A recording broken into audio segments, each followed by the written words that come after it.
नमस्कार, मेरा नाम ताना अधिकारी है और आप भारत राजनीति देख रहे हैं। कोलकाता के आरजीकर मेडिकल कॉलेज में डॉक्टर के साथ हुए रेप के मामले में पूरे देश भर में गुस्सा है। सीबीआई इस केस की जांच में जुटी हुई है और एक एक कर कई खुलासे इस केस में देखने को मिल रहे हैं। इसी इन्वेस्टिगेशन के चलते मुख्य आरोपी संजय रॉय का साइको एनालिटिक प्रोफाइल तैयार किया गया, जिससे कई चौंकाने वाली जानकारी सामने आई है, जो मैं अभी आपको बताने वाली हूँ। दरअसल इस टेस्ट से पता चला है कि संजय रॉय सैटराइसिस हाइपरसेक्सुअलिटी से ग्रसित था, जिसका मतलब होता है सेक्स को लेकर भूख, यानी वो सेक्स एडिक्ट है।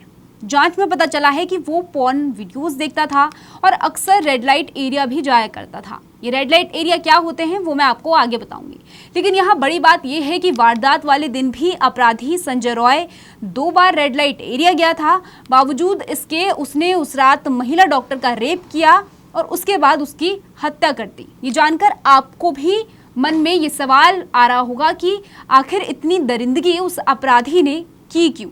अगर वो अक्सर रेड लाइट एरिया जाया करता था, वारदात वाले दिन भी वो वहां पर गया था, तो फिर उसने उस महिला के साथ रेप करने की क्या जरूरत आन पड़ी। ये सवाल सिर्फ उस अपराधी को लेकर नहीं है, बल्कि उस सब रेपिस्ट को लेकर है जो रेप जैसा घिनौना अपराध करते हैं। यहाँ मैं आपका ध्यान रेड लाइट एरिया की तरफ ले जाना चाहती हूँ, जो ऐसे लोगों के लिए ही बना है जिन्हें मालूम ना हो रेड लाइट एरिया क्या होता है। तो बताते चले, ऐसी जगह जहाँ पर प्रोस्टिट्यूशन किया जाता है, 2 लोग आपसी सहमति से यौन संबंध बनाते हैं, ऐसी जगहों को रेड लाइट एरिया कहते हैं। भारत में ये बिल्कुल लीगल है, ये कानूनी तौर पर वैध है। सरकार यहाँ से बकायदा टैक्स लेती है। कारण ये है कि रेप जैसे अपराध देश में ना हो सके, इसके लिए ऐसे कानूनों को इजाज़त दी जाती है, जिससे कि ऐसे लोग जो शारीरिक संबंध बनाना चाहते हैं वो अपनी मर्जी से ऐसी जगहों पर अपनी ज़रूरतें पूरी कर लें और रेप जैसी घटनाएं ना हो सके।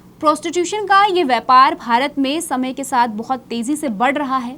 एक और तरफ अगर देखा जाए तो ये सिर्फ रेड लाइट एरिया तक ही सिमटा हुआ नहीं है, बल्कि बहुत सी ऐसी जगहों पर भी पहुंच गया है जहां पर रोज़ाना आम इंसान भी आ जा सकता है। अगर प्रोस्टिट्यूशन के कुल कारोबार की बात की जाए तो ये करीब 66,000 करोड़ रुपए के आसपास है। यहाँ जानकर आपको हैरानी होगी कि प्रोस्टिट्यूशन का सबसे बड़ा एरिया कोलकाता के सोनागाछी में है। वही सोनागाछी जहाँ के रेड लाइट एरिया में उस रात आरोपी संजय रॉय गया था। यही कि कई प्रोस्टिट्यूट्स कोलकाता घटना को लेकर विरोध भी कर रही है और खुद ये कह रही है कि अगर इन लोगों को इतनी ही ज़रूरत होती है तो ये इनके पास आए बलात्कार जैसी अपराध को क्यों अंजाम देते हैं। सोचिए, ये कितनी बड़ी बात है कि प्रोस्टिट्यूट्स खुद आकर ये बात कह रहे हैं। लेकिन फिर ये रेपिस्ट आखिर रेप करते क्यों हैं? क्यों भारत में रेप जैसे अपराध बढ़ते जा रहे हैं? आपको आंकड़ों से समझाते हैं।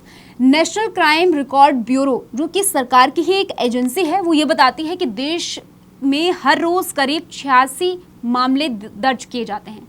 ध्यान रखिए, ये सिर्फ वही मामले हैं जिनकी थाने में शिकायत की जाती है। बाकी पता नहीं कितने ही और मामले हुआ होंगे जो कि शर्म और डर की वजह से रिपोर्ट ही नहीं किए जाते होंगे। हमारे देश में आए दिन रेप को लेकर हल्ला होता है, चाहे वो 12 साल पहले हुए निर्भया कांड हो, हाल ही में हुई कोलकाता की घटना हो, महाराष्ट्र से आए लगातार 3 केसेस हो, या फिर 3-4 दिन पहले अभी असम में 10th क्लास की एक बच्ची के साथ रेप का मामला हो। लोग कुछ दिन तक एकजुट होते हैं, दोषियों को लेकर कड़ी सजा देने की मांग करते हैं, लेकिन फिर उतने में ही एक और केस सामने आ जाता है। आखिर इसके पीछे वजह क्या है?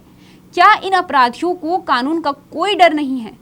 क्यों ऐसे लोगों को लगता है कि वो अपराध करके बच जाएंगे, या फिर उनकी मानसिकता में ही कोई कमी है? आखिर क्या वजह है कि देश में रेप जैसा अपराध थम नहीं रहा है? इन सब सवालों का जवाब सरकार को ढूंढना चाहिए। हम ये नहीं कह रहे हैं कि सरकार इस पर कोई कदम नहीं उठाती है, लेकिन ज़रूरत है तो ऐसे मामलों को रोकने के लिए सख्त से सख्त कदम उठाने की। लेकिन यहाँ सिर्फ जिम्मेदारी सरकार की नहीं है, हर एक व्यक्ति का ये कर्तव्य होना चाहिए कि वो एक ऐसा साफ सुथरा समाज बनाए जहाँ लोगों की मानसिकता एक दूसरे के लिए साफ, स्वच्छ, सुथरी हो, और ये कोई कानून या सरकार बिल्कुल नहीं कर सकती। फिलहाल इस स्टोरी में इतना ही। हम तमाम खबरें आपके लिए ऐसी ही लाते रहेंगे। आप अपनी राय हमें कमेंट सेक्शन में ज़रूर बताइएगा। हमसे जुड़े रहने के लिए आप भारत राजनीति को ज़रूर सब्सक्राइब कर लें और बेल आइकन को ज़रूर दबा लें, ताकि कोई भी खबर आपसे छूट ना पाए।